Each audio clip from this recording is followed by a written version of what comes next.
Bienvenue dans le bonus, le supplément du Récap Info cette semaine avec deux invités, Mathieu Chamussi et Stéphane Gemani. Ils ont décidé de former ensemble une coalition en vue des municipales de 2020 à Grenoble. Grenoble 2020 nous rassemble. Ils espèrent faire cette coalition la plus vaste possible, pouvant aller, nous disent-ils, aller des socialistes jusqu'à En Marche avec Émilie Chalas, voire même Michel Savin, c'est ça ? Mais bien sûr, tous celles et ceux qui sont des amoureux de Grenoble et qui rejettent tous ces populismes et ces radicalités de droite ou de gauche qui, au fond, tirent le débat public vers le bas et font du mal à notre ville, bien sûr, nous leur disons, non pas rejoignez-nous, mais ensemble, bâtissons l'avenir de notre ville. Mais c'est un rassemblement qui brouille complètement les cartes. L'électeur s'y retrouvera ? Mais je ne suis pas sûr qu'elle brouille les cartes. Je crois plutôt qu'au contraire, elle répond complètement au désir qu'ont les personnes. C'est-à-dire que nous, quand on rencontre les gens, ils nous disent « arrêtez de vous tirer dessus, vous avez des choses en commun, essayez de voir plutôt ce qui vous rassemble que de voir essentiellement ce qui vous divise en permanence ». Oui, mais finalement, ça oblige à se rassembler sur les plus petits dénominateurs communs, sur le minimum qu'on a en commun. C'est ça qui est important, c'est de pouvoir se rassembler. Après, c'est vous qui évoquez le plus petit dénominateur commun. Au contraire, nous, on essaie de voir tout ce qui est structurel et sur laquelle on a vraiment des différences. Pour l'instant, on n'en a que très peu. Et après... il ne faut pas non plus essayer de vouloir tout niveler, parce que ce qui est important également dans le débat démocratique et dans le débat municipal, c'est aussi les différences, parce que les différences nous permettront d'avancer et justement de ne pas être toujours dans une logique qui est plane, morne. Où en sont les contacts là, avec les différentes autres familles politiques que vous espérez rallier ?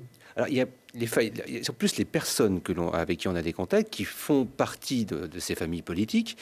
Et très franchement, pour ma part, je peux vous dire que ce soit du côté des marcheurs ou que ce soit du côté du Parti socialiste, déjà, il y a beaucoup de personnes qui ont eu des parcours communs dans les deux formations et qui trouvent que ce que nous mettons en place est la solution si nous voulons voir une agglomération et un Grenoble dans les années à venir se redynamiser. Et surtout qu'Éric Piolle passe la main. Mais ce qui compte, c'est ce que l'on veut faire ensemble, au-delà d'où l'on vient.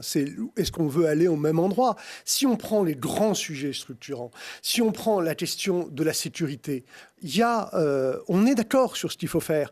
Police de proximité du quotidien, mais aussi de la vidéosurveillance. Déplacement, bien sûr qu'il faut trouver de nouveaux modes de transport en commun. On parle du câble, l'A480. Il y a eu un accord sur l'A480 entre les grandes collectivités, la ville de Grenoble, la métropole, le département, pour bâtir ce nouveau projet.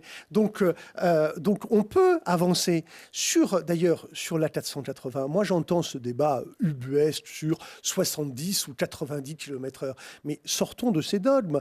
En réalité, la gestion de la vitesse, elle doit dépendre aussi des conditions de circulation. Il y a des heures dans la journée où rouler à 70 km/h, on serait bien content de le faire. Donc ceux qui disent non, il faut que ça soit 70 et ceux qui disent non, il faut que ce soit 90, c'est absurde. On peut dire, voilà, gestion intelligente des vitesses en fonction du trafic, car ce qui compte, c'est pas la vitesse, c'est la fluidité du trafic. Et c'est l'élargissement, c'est pas pour faire circuler encore plus de voitures à toute allure. C'est parce que demain, il faut se réserver un espace pour permettre de nouveaux modes de transport, y compris du transport partagé, etc. Donc il faut être intelligent. Finalement, votre défi pour ces municipales, c'est d'éviter l'émiettement des voies qui profiterait à Éric Piolle. Non, notre souci, c'est de bâtir un projet qui rassemble les intelligences. Si, sur le plan de la traduction politique, ça se construit dans une grande coalition, un grand rassemblement,